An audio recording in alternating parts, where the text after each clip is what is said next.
During the recent typhoons, particularly Christine and Pipito, you were stranded in Lukban.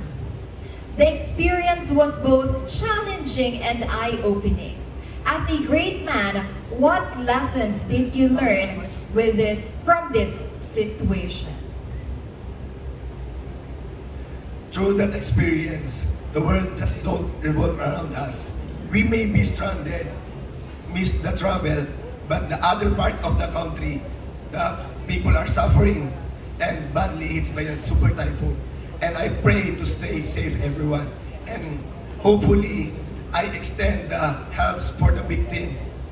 And at the end of the day, the greatness is not just having a title, power, or fame, but of how we can be service to our fellow men. That's all. Thank you. Thank you, Philcom India. Maraming salamat. Next, we have our Misamis Oriental. Good evening. Good evening. Good evening. Ano bang dialect ng Misamis Oriental? Cebuano. Bisaya. Cebuano. You know. Yeah, I know. Kabalok. Kabalok. Kabalok ng Bisaya. Greet your Basta. fans. Maayong gabi sa tanan, especially sa Tagalogay, Misamis Oriental. Maayong gabi diya. Salamat sa pagsuporta gikan sa day 1 until tonight. Thank you. Okay, Misamis Oriental, during the recent typhoons, particularly Christine and Pipito, you were stranded in Lukban. The experience was both challenging and eye-opening. As a great man, what lessons did you learn in this situation? Unity and resilience are the things that I've learned all throughout my great man journey.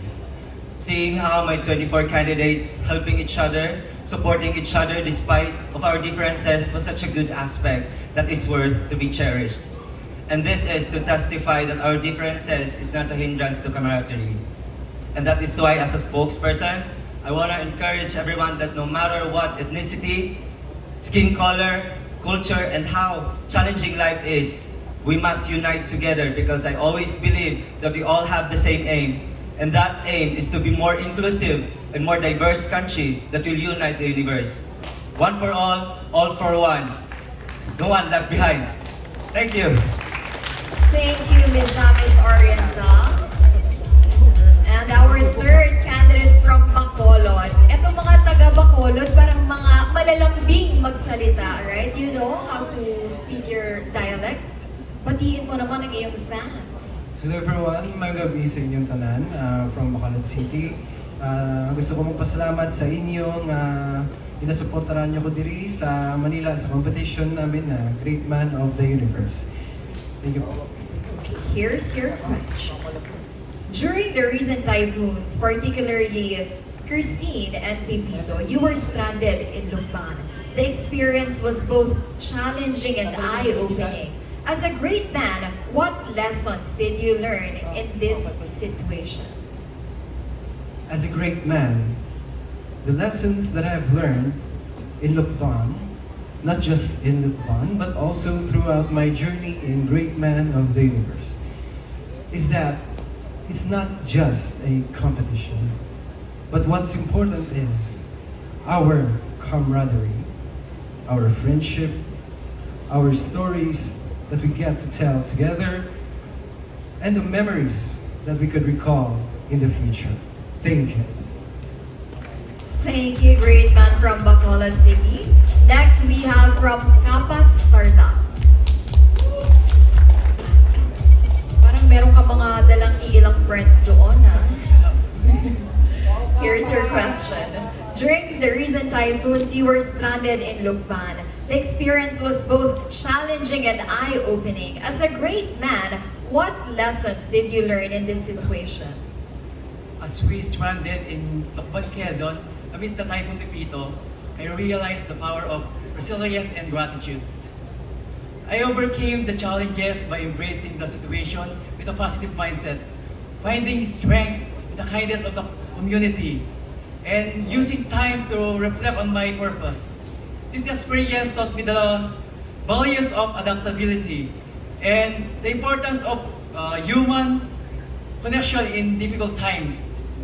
And with my voice, I encourage everyone to do the same. Thank you. Thank you, great man from Kaa Starla. Next, we have from province of Iloilo. Good evening. Idire-diretso na natin ito. Here's your question. During the recent typhoons, you were stranded in Lukban. The experience was both challenging and eye-opening. As a great man, what lessons did you learn in this situation? The lesson that I learned as a great man is that I learned to be strong, to help others, and to be grateful of the things that I have. And this showed me how important teamwork is, and to be ready for all the things that life throws at us. Thank you. Thank you, province of Iloilo, great man. And next, we have from Tarlac province. Are you ready? Yes, I'm ready. Okay. During the recent typhoons, you were stranded in Lukban. The experience were both challenging and eye-opening. As a great man, what lessons did you learn in this situation? We, great man of the universe, Philippines, have faced lots of difficulties and challenges throughout our journey. Especially when we are in Lukban. We got stranded, we got, naging mas maayos ang aming pagkasama sa isa't isa at nagtulungan kami na parang kaming magkakapatid. At ang aking natutunan ay ang pagiging unity ng bawat isa. Maraming salamat. Thank you, great man from Tarlac province. Next, we have from Monada, Tarlac. Ang dami ng Tarlac na nakapasok, ha? Mukhang alam na natin kung saan tayo pupunta next time. Here's your question.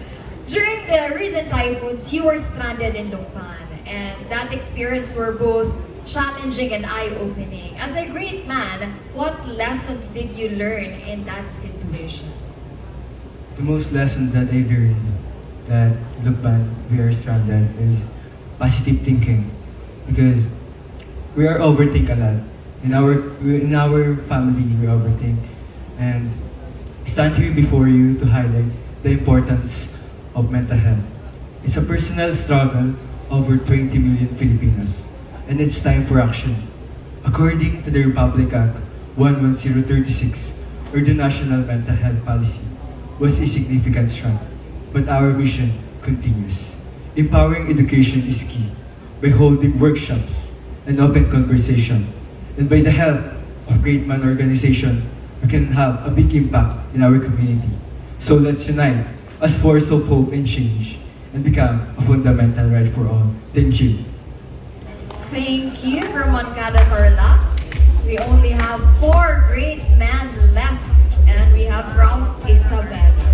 Ang Isabella ba ay mga Ilocano? Yes. So marunong ka mag-Ilocano? Pwede bang batiin mo na ang mga nanonood sa atin, ang mga Ilocanos? Yaman ang kanya yung aming buy-buya, suportahan niya. Yaman ang kanya yung boss. Hirap intindihin, no? Yun ang nakakatuwa sa Pilipinas. Ang dami nating dialect, hindi ba? Pero eto, kailangan mong masagot ang question for you. Baka ikaw na ang next great na. During the recent typhoons, you were stranded in Lukban, and that experience were both challenging and eye-opening. As a great man, what lessons did you learn in that situation?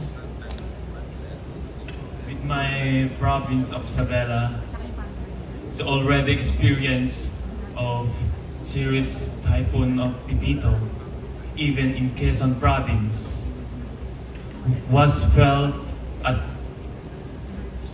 mat of Super Typhoon Pipito. As a great man,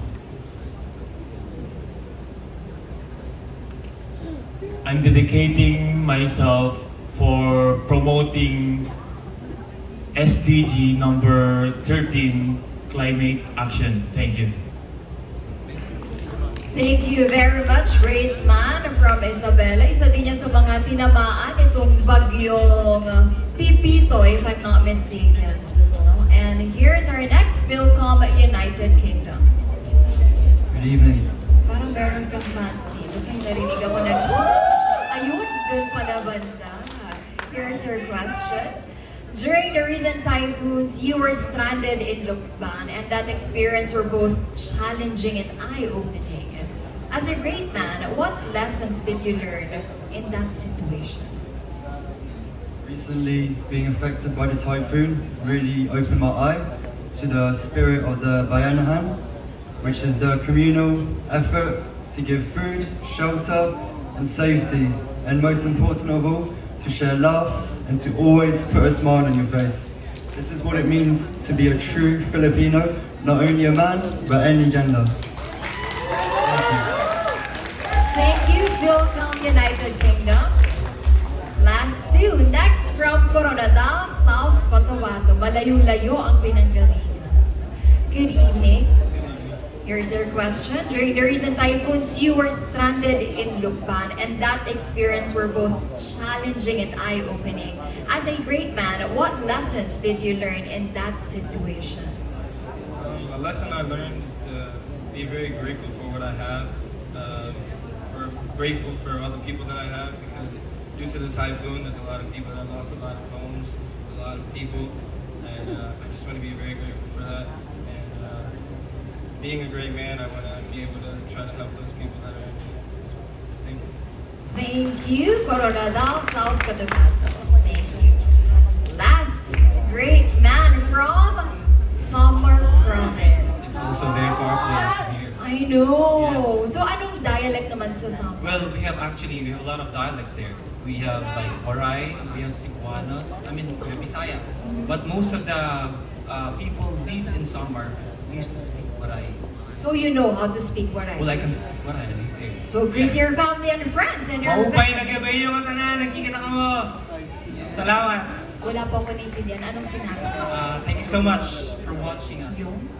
Thank you, but that is not your question. Your question is, during the recent typhoons, you were stranded in Lukban, and that experience were both challenging and eye-opening. As a great man, what lessons did you learn in that situation? In my life, I've experienced a lot of things, whether bad, worse, and good. But one thing I've learned in my 27 years of existence, that you need to fight for yourself. No matter how hard life is, no matter how many calamities we experience, you should be strong enough to face whatever challenges you may experience may come along the way. And always be positive, believe in yourself, be proud of yourself, trust yourself. Because I always believe that every after the rain, there's always a rainbow. Thank you. Thank you so much, Samar Province. And that concludes our final question, our 11 great